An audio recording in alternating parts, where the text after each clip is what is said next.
Hello everyone, my name is Manisha Dubey and thanks for clicking. I don't remember.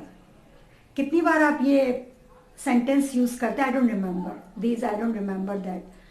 हम जब कुछ भूल जाते हैं तो हम ये बोलते हैं I don't remember these or that, like that. So आज हम इसको डिफरेंट वेज में बोलना सीखेंगे. So let's learn. My first example is I can't recall. I can't recall या first we need to understand what is recall. Recall का मतलब क्या होता है? If something has happened in the past, like an event or action or something or any fact, जब आपको याद नहीं आ रहा है, पास्ट में कुछ हुआ है और आपको अब याद करने की कोशिश कर रहे हैं लेकिन आ नहीं रहा याद, that time you can say that I can't recall. Oh, I have seen that girl, but I can't recall her name. I am not able to recall her name. अब मुझे उसका नाम याद नहीं आ रहा, कुछ इस तरीके से. Now moving on to next example, and that is can't recollect. First we need to understand what is recollect. If you are making an effort to remember something, जब आप बहुत कोशिश कर रहे हैं, दिमाग पर जोर डाल रहे हैं और याद करने की कोशिश कर रहे हैं कुछ चीज़ें एंड आपको याद नहीं आ रहा है, तो that time you can say I can't recollect. इस तरीके से I can't recollect what has happened in the meeting. मतलब आप कोशिश कर रहे हैं लेकिन आपको वो चीज़ें याद नहीं आ रही. Now moving on to next example and that is clean forgot. Clean forgot it's informal, आप थोड़ा इनफॉर्मली इसको बोल सकते हैं. Here clean means we are not talking about cleaning, साफ सफाई की बात नहीं हो रही है. Clean means completely. जब आप कोई चीज़ कम्प्लीटली भूल जाते हैं तब आप बोलेंगे आई क्लीन फॉरगॉट.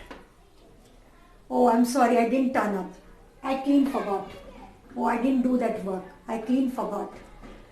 मैं completely इस चीज़ को भूल गया. इस तरीके से. Now moving on to next example and that is slip my mind. Again it's informal. ये थोड़ा सा informal है. आप informal way में इसको use कर सकते हैं. मतलब आपके दिमाग से कोई चीज़ निकल गई है और अब याद नहीं आ रही है. So आप बोल सकते हैं कि slip my mind. Oh, today is your birthday. I'm sorry. It just slipped my mind. मेरे दिमाग से, मतलब मैं भूल गया, मेरे दिमाग से निकल गई. इस तरीके से बोल सकते हैं.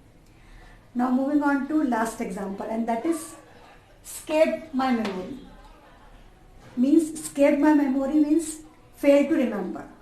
आप याद करने की कोशिश कर रहे हैं और आपको याद नहीं आ रहा. The details of conversation have escaped my memory. कुछ चीज़ें जो कन्वर्सेशन में जो बातचीत हो रही थी वो मुझे अब याद नहीं आ रही. मतलब means I fail to remember, मुझे कुछ याद ही नहीं आ रहा है. तो आप बोल सकते हैं जब आपको कुछ याद करने की कोशिश कर रहे हैं और आपको याद नहीं आ रहा, so that time you can also use escaped my memory. Oh you told me that thing, it just escaped my memory. So देखा, these are the example you can use if you want to say I don't remember.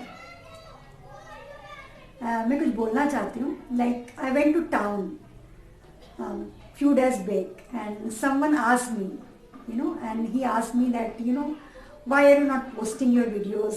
That time I could not reply him properly. So if you are watching, I want to say that I have been unwell for a long time. मेरी तबीयत बहुत अच्छी नहीं रही for a long time. So मेरा जो videos जो थे वो नहीं आ रहे थे. So अब रेगुलरली आएंगे. मैं उनको बोलना चाहती हूँ कि अब रेगुलरली मेरे वीडियोज़ आएंगे and please watch. And I want to thank my viewers who have been watching my videos for a long time. So मैं बोलना चाह रही हूँ कि आप रेगुलरली मेरे वीडियोस आते रहेंगे and you can watch and please watch. So thanks for watching and thanks to like and share and subscribe my channel.